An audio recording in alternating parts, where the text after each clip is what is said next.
politika ulit. Ano ang take mo sa impeachment ni Vice President Sara? What do you think is the game plan of the administration? You were once a member of the cabinet. May game plan yan eh.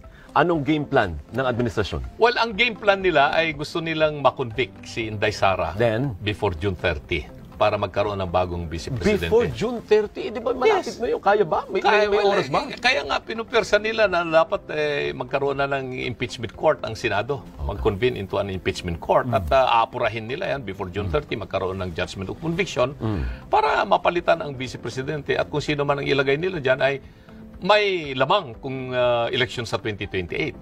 At iyon ang hindi natin basta-basta papayagan. Kasi nga, ito ang dahilan kung bakit nabuwag yung unit team. Ang mga Duterte kasi, ang sumusuporta mga ordinaryong tao, masang Pilipino. Silang sumuporta sa kanya noong 2016. At iyon ang sumusuporta kay VP Inday Sara rin. Sila rin ang nagluklok sa kanya vice presidente. Pero ang sumusuporta dito sa Pangulo, ay ito yung mga oligarchs. Alam naman natin yon. Sila ay mayayaman. Na sila yung dating hindi sila makaporma ng todo-todo kay Pangulong Digong.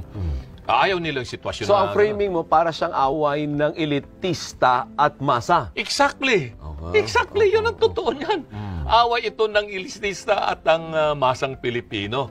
Dahil pag nakabalik si Vice President Sara Duterte, ipagpapatuloy niya yung programa ng kanyang tatay na kailangan unahin natin ang mga maralitang Pilipino at mga overseas Filipino workers. Attorney Raul Lambino, number 34, para sa Senado.